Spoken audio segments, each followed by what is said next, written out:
Seja bem-vindo ao podcast do Inova Social. Eu sou Vitor Vasques e hoje nós estamos aqui com Bruno Palvarini. Ele é gerente substituto de inovação da rede InovaGov. Bruno, seja bem-vindo. Opa, tudo bom, Vitor? Obrigado aí pela oportunidade de a gente estar conversando. A gente que agradece. Bruno, vamos começar falando um pouquinho do que é a rede do InovaGov, né? O pessoal tá escutando aí InovaGov, já entendeu um pouco o que tem a ver com a questão de governo, mas eu acho que é legal a gente explicar um pouco dessa iniciativa. Tá legal. Bom, a InovaGov é uma rede para inovação no setor público, né? Inovação na prestação de serviços do governo. A gente está ligado, eu estou ligado, a rede não está, mas eu estou ligado aqui ao Ministério do Planejamento, Desenvolvimento e Gestão. Há cerca de 2 anos, a gente tinha aqui uma estrutura anterior, que era uma assessoria de modernização da gestão, e ela virou um departamento, que é a estrutura que a gente tem hoje, de modernização da gestão pública. E dentre as competências iniciais desse departamento, surgiu a ideia de a gente começar a fomentar uma rede para inovar no setor público. Junto com as outras pautas mais duras, vamos dizer assim, que a gente tinha, mais estruturadas, a gente sentia já uma necessidade, a gente via experiências acontecendo no setor público, tanto dentro da administração quanto fora, né, de privados, da academia, mas que tinham impacto no setor público, gerando valor público e que podiam reverter em benefício para a sociedade. Então, a gente tinha uma necessidade de começar a identificar quem eram essas pessoas, quem eram essas instituições e quais eram essas experiências inovadoras, e, de uma certa forma, começar a compartilhar experiências, problemas, soluções, achando que o conhecimento coletivo é sempre maior do que o individual, né? Então, nós montamos dentro daquela estrutura do nosso departamento, que o nome do departamento é Modernização da Gestão Pública, mas a sigla dele já é Inova.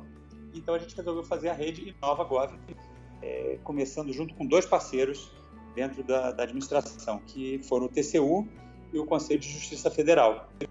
E aí nós começamos, então, a estruturação de uma forma bem inicial mesmo, né? Primeiro, apesar da gente saber que as instituições têm muito conhecimento, têm muita experiência, têm muitos casos de sucesso para contar, mas a gente sabe que as instituições são formadas de gente, né? E a gente foi muito atrás das pessoas. Começamos de forma bem simples, abrindo um blog e pedindo para que as pessoas se cadastrassem como blogueiros mesmo, como a gente, e começasse a contar suas experiências de vida, seus casos bem-sucedidos. E esse blog, daqui a pouco, foi virando uma plataforma um pouquinho melhor estruturada para esse compartilhamento de casos, banco de projetos, algo nesse sentido, né? Informações, notícias. E hoje a gente tem, na rede InovaGov, 22 membros formais, sendo que 13 deles são instituições públicas e 9 já são um esforço que nós começamos, então, a trazer pessoal do terceiro setor, da academia, instituições que estão chegando agora também para ajudar a gente na nossa pauta. Isso é uma coisa legal. Hoje o InovaGov ele tem, vamos dizer assim, 4 tipos de atores envolvidos, né? Pelo que eu estava vendo. Isso.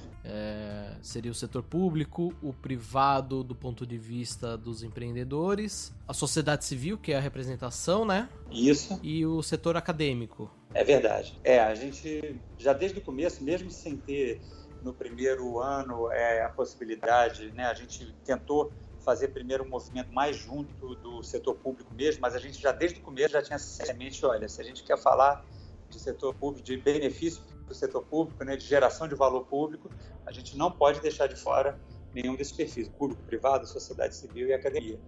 E depois que a ideia começou a pegar, que a gente fez os primeiros eventos, começou a ter um pouquinho mais de densidade nessas discussões, começamos a estabelecer algumas prioridades na rede, aí a gente foi começando a abrir para outros setores. Chegamos, inclusive, no Instituto Save, né, que foi como a gente chegou aí na conversa com vocês, por meio do Fábio e contigo também. Viu? A gente chegou a fazer um outro podcast aqui com um dos atores desse universo de inovação social focado para o governo, né? E a gente bateu um papinho a respeito dos desafios que a gente tem, porque a gente sabe que quando a gente envolve a questão pública, né, é um pouco mais complexo do que você inovar para uma empresa, uma startup, por exemplo. Hoje, o que o InovaGov tem assim de trabalho? Você está falando que hoje Vocês estão completando quase 2 anos, né? Completa agora no fim do ano. Isso. O que vocês têm de case, assim, que vocês têm trabalhado, que tem sido uma solução de um desafio grande desse cenário? Entendi. Bom, a gente tem alguns cases interessantes. Eu vou falando aqui à medida que eu for lembrando, mas eu acho que, apesar de ser uma rede nova, a gente já começa a ter algum resultado, né? Porque no primeiro momento, Vitor, a gente parte, como eu te falei, de uma necessidade de entender o que os outros estão fazendo, de conhecer o que os outros fazem e também, às vezes, motivado por uma falta de recursos, né? Não só falta de capacidade instalada, porque, como eu disse, eu acho que a inteligência e o conhecimento nunca está restrito numa única organização, mas também porque muitas vezes a gente tem contingenciamento de recursos, não dispõe de todas as ferramentas, e quando a gente trabalha em grupo, isso fica mais fácil de ser administrado, né? De ser gerido, de ser compartilhado. Então, um dos primeiros resultados internos, eu diria assim, a rede, mas que causou um certo impacto para os membros da rede, foi justamente a gente começar a sentar, se reunir com essas pessoas de forma virtual, presencial, e estabelecer assim, o que vocês estão fazendo? Eu tenho um laboratório de inovação, eu tenho aqui um programa de inovação, eu tenho recursos, e a gente começou a montar como que a gente poderia estabelecer um plano dos próximos passos da rede e montar, por exemplo, planos de capacitação que atendessem a mais de um órgão só da rede, né, de acordo com aquelas prioridades que foram surgindo.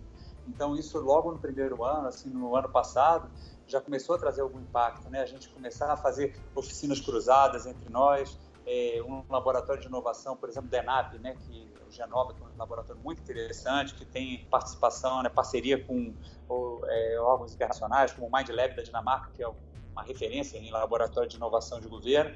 Então, a gente começa a trocar experiências com ele e trazer mais gente, além do Ministério do Planejamento, para participar dessas oficinas, e essas pessoas podem voltar para suas instituições e aplicar na prestação de serviço público. Isso já foi um impacto bem interessante, né? Uma outra questão que foi surgindo em paralelo com a rede, e a rede foi muito interessante para divulgar essa iniciativa e para trazer resultados para a gente, foi a realização das Semanas de Inovação na Gestão Pública. Agora, em outubro, a gente vai fazer a terceira edição dela, né? Então, é sempre o momento que a gente traz casos nacionais, internacionais, o estado da arte e inovação, e algumas questões conjunturais também que naquele momento, naquele contexto, façam sentido. Por exemplo, na primeira semana de inovação, a gente fez vários workshops falando de startups em governo e fez, inclusive, um movimento lá para premiar uma ideia de startups relacionadas a soluções para governo que pudessem depois ser implementadas. Essa ideia, então, que uma semente dela que apareceu lá no Startup de Governo, em 2015, acabou sendo trabalhada, sofreu outras referências, outras influências também, mas virou uma aplicação que a gente aplicou aqui no governo, que foi o TaxiGov, que foi um programa de substituição da frota que cada ministério tinha, cada entidade tinha de administrar seus carros e fazer toda essa manutenção, por uma contratação de serviços de táxi que atendam a toda a esplanada e que você possa chamar via aplicativo. Foi desenvolvido um aplicativo também para celular, e isso então substituiu com ganhos de economia e de facilidade, de praticidade para a administração, né? Tivemos eventos também que a gente tem feito, e a pauta muitas vezes é feita pelos próprios membros, sugerida pelos próprios membros da rede. Agora, no primeiro semestre de 2017, nós fizemos um grande evento lá no TCU de inovação aberta, e que a gente trouxe de novo palestrantes internacionais e nacionais para discutir essas situações e fazer oficinas para criar junto.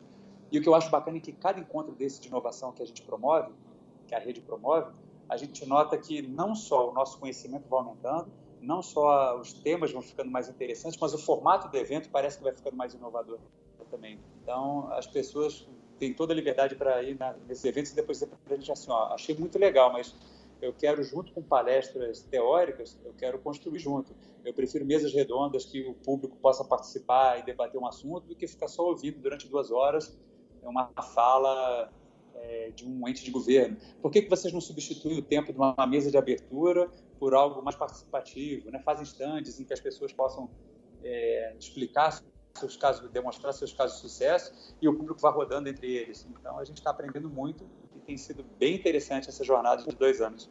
E você falou a respeito, antes da gente começar aqui o podcast, você me contou uma coisa que eu acho que é legal contar para quem está nos ouvindo aqui. Você falou que apesar de você estar ligado diretamente ao Ministério do Planejamento, né? A rede, ela não é uma coisa hierárquica, né? Que nem você me explicou. Eu queria que você falasse um pouquinho a respeito disso. É verdade. A gente sempre teve essa preocupação de que a rede, até ter um caráter de rede mesmo, ela tinha que ser o mínimo hierárquica possível, ter a formalidade só no limite do que seja necessário para garantir a própria movimentação dela, aporte de recursos, ou patrocínio e visibilidade dentro dos órgãos para que as pessoas possam se engajar, né? Para você ter uma ideia, Vitor, a forma de adesão hoje à rede, a pessoa comum pode entrar no nosso blog de gestão, então ela já participa de um grande movimento ali da rede, publicando, lendo e discutindo assuntos que sejam do seu interesse. Mas se a instituição quer participar, a gente dá um caminho, a maioria delas acaba adotando, que é assim, olha, existe um termo de cooperação entre Conselho de Justiça, TCU e Ministério do Planejamento, com algumas diretrizes do que é o movimento dessa rede. Se você quiser, você adere àquele termo de cooperação e já é considerado um membro. Mas se você nem quiser isso, só quiser participar do movimento, tá ótimo também. E aí a gente então falou assim, essa rede ela não pode ser encarada como algo coordenado pelo Ministério do Planejamento ou pelo TCU, pelo CJR, mas ela tem que ser algo que comece a ficar realmente de uso e de domínio de todo mundo que participe desse movimento.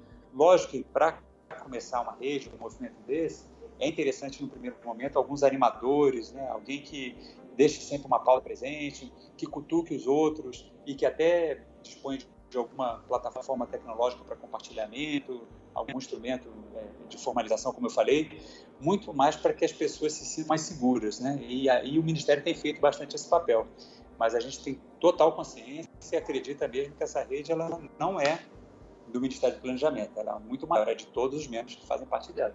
E que muito em breve, se esse movimento der certo, como a gente imagina que ele já está dando, que ele vai dar, essa necessidade de que outras soluções e outros responsáveis comecem a assumir partes da coordenação da rede, né, do dia a dia da rede, vai ser uma necessidade imperiosa.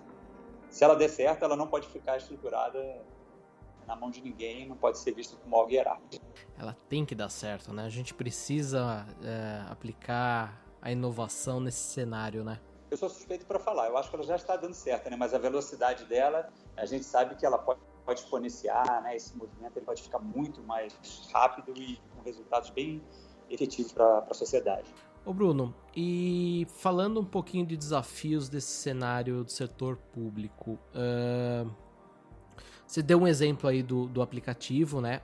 Mas você acredita que hoje ainda o grande desafio de aplicar inovação, você deu o exemplo aí do TCU, você ainda acha que é a burocracia? Porque a gente tem visto muitas coisas surgindo independente, mas esbarrando num volume burocrático extenso, né? Eu acredito que a burocracia, entendida, lógico que a gente está falando aqui da má burocracia, né? Daquela burocracia desnecessária, de retrabalho, não do conceito weberiano, tudo, a gente está falando de uma coisa que realmente atrapalha o cidadão. Então, a burocracia, nesse sentido, ela é realmente um desafio constante para a gente que trabalha com inovação. Eu vou te dar um exemplo, Vitor. No momento, a gente tem agora, no fim do ano passado, foi expedido um decreto que cria a plataforma Cidadania Digital, que junta algumas soluções, algumas ideias e até reedita algumas questões de governo, como a dispensa de documentos que o governo já disponha, ele não deve repassar essa carga para o cidadão ter que apresentar de novo uma comprovação que aquele cidadão já apresentou em outro guichê de governo, né? Então, essa plataforma de cidadania digital, ela busca, então, encapsular várias ações e falar assim, olha, o governo está se preparando para trabalhar a questão da desburocratização também, né? Vamos diminuir a burocracia dos serviços, trazendo um aporte digital aos serviços. Então, esse tem sido um dos nossos, talvez o nosso principal programa-chefe aqui do Departamento de Modernização da Gestão, para então traduzir na digitalização de serviços, no peticionamento eletrônico e depois na consequente melhoria que vai haver. A gente próprio fluxo do processo, nas exigências que são pedidas, para que a sociedade tenha o acesso ao governo mais fácil e depois a prestação de serviço mais rápido e mais efetiva para si.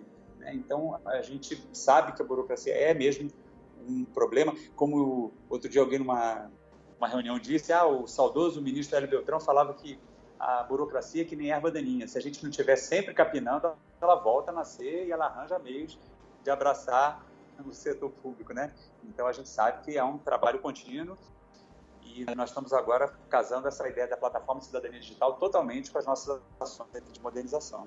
E essa plataforma, eu queria entender um pouquinho mais, em termos práticos, o que a gente vai ver nesse tipo de plataforma que você comentou agora? Então, bom, a gente tem um endereço eletrônico que eu acho que ele traz até mais detalhes, né, que é a plataforma Cidadania Digital. Se você olhar no Google, por exemplo, botar assim como eu estou falando, plataforma Cidadania Digital, você localiza o site onde são explicados esses componentes do decreto, mas a gente tem aqui no Departamento de Inovação, e é por isso que eu acho que a rede InovaGov ela pode ser um motor muito interessante para fazer essas ações da plataforma funcionarem, porque você tem aqui soluções interessantíssimas para os órgãos públicos e que vão chegar até a sociedade. Eu dou um exemplo. Aqui no nosso departamento, na gerência do lado aqui da nossa gerência de inovação e rede, nós acabamos de fazer uma contratação de uma solução de automação dos serviços públicos. Então, a gente sabe que uma dificuldade junto com a burocracia dos órgãos públicos é muitas vezes não dispor de recursos, não dispor de mão de obra, não dispor de facilidade para fazer com que um serviço que seja hoje prestado de forma manual vire digital. Então, o Ministério do Planejamento agora acabou de fechar uma contratação e ele está oferecendo gratuitamente para os órgãos que tiverem interesse em fazer essa digitalização do seu serviço, o apoio dessa ferramenta com os custos revertendo para o Ministério do Planejamento. Então, o órgão vai poder dispor de solução automatizada para pegar aquele peticionamento que ele hoje exige 10 documentos que o cidadão chegue, entregue no guichê e que seja substituído por uma forma eletrônica e que depois a gente tenha toda a gestão e a melhoria decorrente disso. Então, isso eu acho uma solução bastante interessante. Uma outra solução que nossas equipes aqui do Inova também vêm tocando e que está lá no site da plataforma Cidadania Digital, são referenciais metodológicos, ferramentas que possam ajudar os órgãos e as pessoas a delinearem melhor seu problema, criarem soluções inovadoras para resolver antigos problemas, envolver pessoas ou organizações que tenham a ver com aquela questão que não estão no seu dia a dia. Às vezes você nem sabe quem são essas pessoas, então com esse apoio metodológico você pode trazer mais gente para te ajudar a pensar junto na solução. E essas ferramentas tecnológicas nós temos também disponíveis lá na Cidadania Digital, no site da Cidadania Digital. Nós acabamos de realizar uma rodada, estamos acabando de realizar uma rodada no censo de serviços digitais e que ele está tendo uma primeira experiência nossa para ter uma base inicial desses serviços cadastrados, mas que depois a gente vai dispor isso no portal de serviços do governo e manter atualizado, e para que as pessoas tenham um ponto de contato, o cidadão, o usuário, possa saber qual é o serviço que resolve o seu problema, que tipo de informação ela precisa, como fazer para consumir esse serviço e até, junto com essa ideia da automação do serviço, poder consumir o próprio serviço ali na plataforma digital. Enfim, é um conjunto mesmo de iniciativas, algumas já estão um pouco mais estruturadas, outras estão começando. A parte da dispensa de documentação, como eu falei, né, que o governo já tem, documentação comprobatória que já esteja no governo, o governo já tem a posse, que não seja pedido de novo ao cidadão. E muitas ainda vão surgir nesse movimento, né? Eu acho que é um marco realmente a instituição dessa plataforma, sob a forma de um programa, e que a gente vai poder prestar melhor serviço para a sociedade brasileira, com certeza.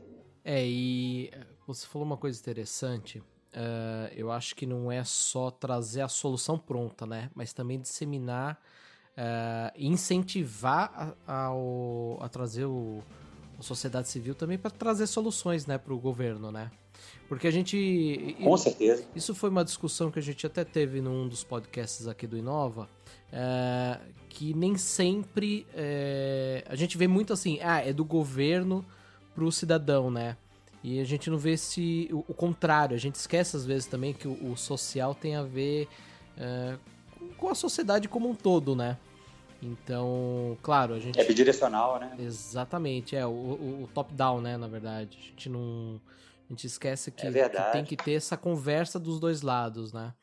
E muitas vezes você deu exemplos aí fantásticos de soluções. Fico imaginando o quanto de papel a gente vai economizar e o quanto de espaço nos tribunais e tudo mais com essas soluções digitais aí, porque se a gente pega, por exemplo, a Justiça do Trabalho lá, que hoje os peticionamentos são todos feitos digitalmente, né? Antigamente, se pegasse fogo num prédio daquele lá, mas não ia pagar em 3 anos, né? É verdade. E hoje a gente tem todo o sistema digital. Isso é uma coisa que... Claro, a gente hoje está num momento de discussão político muito intenso, então toda vez que entra o nome governo, né, a palavra governo no meio, o cidadão costuma ter um bloqueio. Mas é legal falar que a gente tem iniciativas que estão caminhando super bem, né? O que eu acho que é muito interessante, Vitor, a gente vê que existe muita excelência, muito conhecimento, muita gente boa dentro do governo e que às vezes a gente só não conhece. Então, no movimento desse como uma rede, é possível a gente conhecer gente de governo ou gente que trabalha com ações para o público e que já fez a segunda parte do seu muro que você construiu só a primeira metade e não sabe como fazer, né? Então, é muito interessante a gente poder enxergar. Hoje em dia, a gente não tem mais a desculpa de que não tem tecnologia, que não tem formas da gente se conectar. E eu acho que está caindo até uma barreira cultural, porque com o avanço das tecnologias, das mídias sociais, das redes sociais, na verdade, a gente hoje, no nosso mundo privado, já faz isso, né? A gente já resolve problemas tendo mais uma bússola do que tendo um mapa, né? Eu não preciso mais ter todo o conhecimento, nem saber para onde eu vou, eu só preciso saber quem pode me ajudar, né? E aí você, quando traz uma ideia dessa de ter uma rede de pessoas que se ajudam para resolver problemas, parece já muito mais natural. A gente já faz isso na vida privada e traz aqui para resolver questões públicas a mesma lógica. Fantástico. Bruno, você quer deixar um último convite aí para o nosso ouvinte, um recado? Sim, eu gostaria sim, Vitor. 2 recados, se puder. O primeiro deles é que eu gostaria que vocês participassem da nossa rede de inovação. É muito legal quando a gente encontra outras redes também que têm, apesar de ter alguns objetivos bastante específicos, mas existem vários objetivos que são comuns, então quando a gente dá as mãos fica muito interessante o que resulta dessas conversas. Então eu faço um convite para que as pessoas procurem a Rede Nova Gov.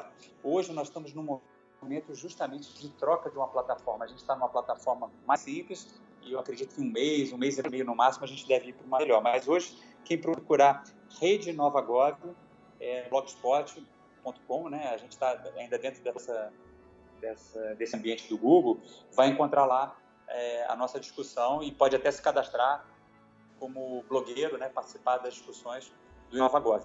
Logo que a gente tiver a nova plataforma, eu entro em contato com vocês também para a gente divulgar esse novo caminho. E uma segunda questão é a própria Semana de Inovação que a gente comentou, que existem, já vamos para o 3º ano. Agora, em outubro, a gente deve estar promovendo um novo encontro desse tipo e onde deve aparecer discussões bastante interessantes. Nós estamos agora fechando a grade de palestrantes nacionais e internacionais e, pelo que está se pronunciando, vem muita experiência interessante, muita experiência de quem já fez essa transformação digital. O tema da Semana de Inovação de 2017 é a transformação digital para promover melhores serviços para a sociedade. Então, a gente deve ter um conteúdo bastante interessante para ser disseminado em breve e poder fazer essa roda girar. Fantástico, Bruno. Bom, quero agradecer então novamente a sua participação aqui. E a gente vai deixar todos os links do InovaGov e todos os links que o Bruno comentou aqui na nossa plataforma, aqui no Inova Social, para quem quiser. Dê uma olhada no Twitter no @InovaGovBR, né, Bruno? Isso. Legal. Falei certinho? Falou sim. E a gente se vê no próximo podcast, na semana que vem. Até mais. Tchau, tchau.